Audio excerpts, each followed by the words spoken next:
indigènes et aux structures de protection sociale, est-ce que ça se réduit aux mutuelles? Est-ce qu'il n'y a pas d'autres formes d'encadrement sanitaire ou social spécifiques donc à ce que, entre guillemets, les colonisés qui peuvent exister?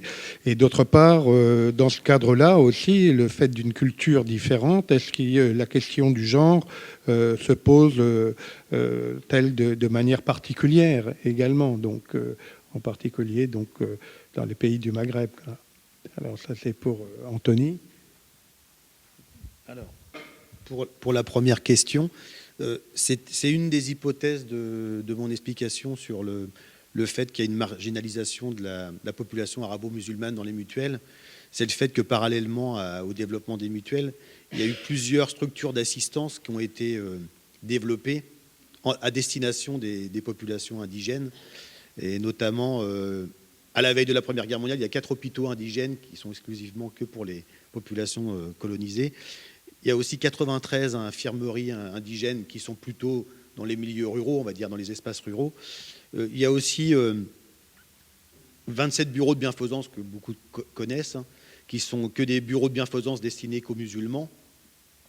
Et puis il y a aussi dans ce contexte de médicalisation des populations indigènes, il y a aussi au début du XXe siècle la médicalisation des populations indigènes, surtout des femmes et des enfants, avec des consultations gratuites. Donc on voit quand même que c'est une hypothèse de travail sur le fait que si il n'y a pas, comment dirais-je, je ne sais plus ce que je voulais dire. Voilà, s'il n'y a pas de mutuelle vraiment spécifiquement arabo-musulmane, c'est sans doute parce qu'il y a à côté, en parallèle, d'autres structures. Alors, il y a aussi la question des sociétés indigènes de prévoyance, que je n'ai pas du tout parlé. Je l'ai juste évoqué en 1893. Et elles ont connu un succès important. Elles sont destinées qu'aux populations indigènes, évidemment à la population agricole, notamment avec les fellahs et tout ça. Et elles ont connu un développement très important en Algérie. J'ai quelques chiffres. Ils étaient en 1914 plus de 550 000 sociétaires dans les sociétés indigènes de prévoyance. Il y en avait 211. Donc ça fait quand même vraiment une bonne partie de la population. Alors on peut dire que c'est une sorte de mutualisme version locale, dans le sens où les sociétaires recevaient à la fois des secours temporaires en cas de maladie ou d'accident de la vie. Et puis la deuxième partie, c'était surtout une forme de mutualisme agricole avant la lettre, avec des prêts en nature ou en argent qui leur permettaient de développer leur exploitation agricole. Et puis pour finir sur le mutualisme agricole, de ce que j'ai commencé à entrevoir dans les archives, a priori ça s'est développé plus à partir de l'entre-deux-guerres et peut-être après la Seconde Guerre mondiale. Parce que là, il y a beaucoup de documentation et notamment de publications, avec même des caisses de crédit agricole et tout ça sur place, je veux dire. Par rapport à la question du genre, il est difficile pour moi d'y répondre. Je ne l'ai pas développé, je l'ai pas évoqué dans mon, dans mon développement, mais c'est ça aussi qui me fait penser que la mutualité algérienne est aussi un peu à une singularité, c'est que 80% des sociétés mutuelles algériennes sont mixtes. Donc on a on n'a pas autant de femmes que d'hommes, mais on a beaucoup de femmes dans les sociétés de secours mutuels. Alors qu'en France, si je ne dis pas de bêtises, elles étaient surtout exclusivement masculines. Bon, il y avait des sociétés mixtes, mais en majorité, c'était des sociétés. Par rapport au genre et la culture musulmane, il est difficile pour moi d'y répondre pour l'instant. La seule chose que je peux dire par rapport à la culture musulmane, et c'est peut-être aussi un dernier élément d'explication sur le fait que le mutualisme agricole, le mutualisme d'essence arabo-musulmane, qui est vraiment minoritaire, marginal, peut aussi s'expliquer par la permanence de certains, comment je pourrais dire, pratiques religieuses, avec notamment la zaka, qui est un des piliers de l'islam, où le riche musulman se doit de donner une aumône aux pauvres musulmans. Alors peut-être que cette permanence, alors il faudrait voir dans quelle profondeur cette permanence, est-ce qu'il y a eu une dégradation entre le moment où les Français sont arrivés jusqu'en 1914, ou est-ce que c'est quelque chose qui a duré dans le temps jusqu'à la décolonisation? Ça, je sais pas pour l'instant. Donc voilà. Donc, pour une seule question aussi pour Charlotte. Ce qui m'a semblé quand même particulier, enfin assez significatif, c'est que vous avez évoqué des sortes de milieux favorables, par exemple Limoges. Hein. Bon, je me souviens d'avoir trouvé cela aussi pour une thèse que j'ai dirigée avec Le Havre, par exemple, mais qui était liée à la permanence du syndicalisme révolutionnaire ou de l'anarcho-syndicalisme.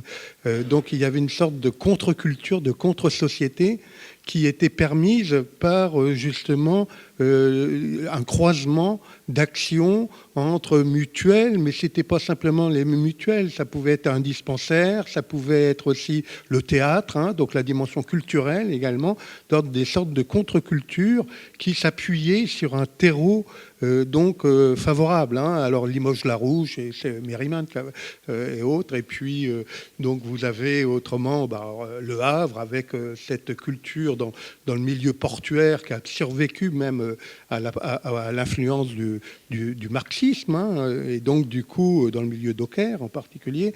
Donc est-ce qu'il n'y a pas comme cela des courants qui sont plus disposés à permettre en quelque sorte ces croisements entre les différentes œuvres ou les différentes orientations mutualistes, syndicalistes et puis mutualistes en quelque sorte? Merci. Oui, alors là aussi, pour moi, c'est pas évident de répondre parce que c'est des tout petits des hypothèses de recherche que j'ai formulées, mais c'est vrai que dans les quelques exemples que j'ai donnés, on voit bien qu'il y a un terreau politique et syndical qui est très fort. Cela dit, les courants sont pas si, à mon avis, prégnants que ça, parce que par exemple, à Troyes, le syndicalisme de la métallurgie est d'influence guédiste. Gued, à l'époque, est opposé à la coopération. Et pourtant, ils fondent une coopérative contre les mots d'ordre de leur syndicat. Et ils vont même aller plus loin puisqu'ils créent une mutuelle associée à la coopérative. C'est encore plus en opposition avec les mots d'ordre du syndicat à l'époque. Donc, je ne sais pas si les courants sont si influents que ça. Je pense plus, moi, que c'est une influence de personnes. C'est vraiment des personnalités qui s'engagent et qui créent un mouvement d'idées favorable. Le cas de Rougerie est tout à fait révélateur. C'est parce que Rougerie est là et qu'il décide de faire le lien entre tous ces mouvements que ça marche, que ça fonctionne. Et on pourrait peut-être voir ça, il faudrait creuser à Troyes ou à Puteaux et ailleurs, mais je pense que ça dépasse un petit peu les courants d'idées. Alors si on parle des courants, on pourrait aussi en venir aux courants internes à la mutualité, et là on s'embarque sur un terrain qui est encore plus compliqué et peu connu. Est-ce que les mouvements mutualistes locaux étaient influencés eux-mêmes en interne par des courants francs-maçons, socialistes ou catholiques? On ne sait pas. Ça, c'est vraiment quelque chose qu'il faudrait analyser. Pour Martin Petitclerc, alors ce qui m'a étonné un petit peu, en même temps je comprends bien à la lecture de ton texte, c'est que tu as peu évoqué là le rôle d'encadrement moral de l'Église, hein, et tu termines en soulignant en fait le rôle du marché en quelque sorte dans l'évolution, et du marché lié à la montée en puissance du salariat par exemple, hein. Et donc est-ce que ça signifie que finalement le marché est déterminant par rapport à l'emprise religieuse et notamment catholique qui était très très présente au Québec, hein, quand même pendant longtemps, hein. Et donc est-ce que de ce point de vue-là, donc il n'y aura pas une transformation en profondeur de la société québécoise, hein, une sorte de laïcisation rampante également liée au rôle du marché en quelque sorte, hein. Donc merci beaucoup. Ouais, c'est une très bonne question. Évidemment, l'Église catholique a une place extrêmement importante dans l'histoire québécoise et surtout, en fait, du milieu du 19e siècle jusqu'au milieu du 20e. Et donc, l'Église catholique, elle est partout. Elle est plus ou moins liée à la mutualité. Elle est liée au catholicisme social et à l'économie sociale. Donc l'Église est très importante dans ces mouvements. Cela étant dit, en ce qui concerne la mutualité, il faut voir que les organisations mutualistes au Québec évolue dans un marché de l'assurance qui est nord-américain. Et il s'agit vraiment d'un marché de l'assurance qui est très bien structuré. Dès la fin du 19e siècle, toutes les provinces, les États se sont entendus entre eux, pour avoir une législation à peu près uniforme, si bien que les mutuelles québécoises que j'évoque dans ma présentation, elles ont aussi des assurés aux États-Unis et des mutuelles américaines ont des assurés au Québec. Et donc, on a des grandes institutions d'assurance mutuelle qui couvrent un marché de l'assurance très concurrentiel dès, je dirais, les années 1880 aux États-Unis ou au Canada. Ce qui fait en sorte que les organisations mutualistes vont être obligées de s'adapter à ce marché. Et ce qui va se produire à l'intérieur des mutuelles, c'est qu'on va avoir l'Église qui va jouer un rôle, je ne dirais pas effacé, mais qui va porter essentiellement sur les grandes questions morales. Et on va questionner l'Église au sujet de l'admission des femmes, par exemple, au début du 20e siècle. Est-ce qu'une société catholique peut admettre des femmes? Donc, ça va être une question posée à l'Église. L'Église va dire oui, on peut le faire, donc au début du 20e siècle. Et voilà. Mais pour tout ce qui concerne l'économie, les protections, la gestion des sociétés, l'Église catholique ne veut pas s'impliquer là-dedans. De toute façon, elle a tenté de le faire à l'occasion au milieu du 19e siècle. Elle s'est retrouvée avec des scandales pas possibles, quelques opportunistes créaient une société de secours mutuel, demandaient l'appui de l'Église, allaient voir les catholiques pour les admettre. Et une année plus tard, la société s'effondrait et les dirigeants se poussaient avec la caisse. Et donc, l'Église a compris à un moment donné qu'elle ne pouvait pas s'associer de trop près à ces sociétés de secours mutuel.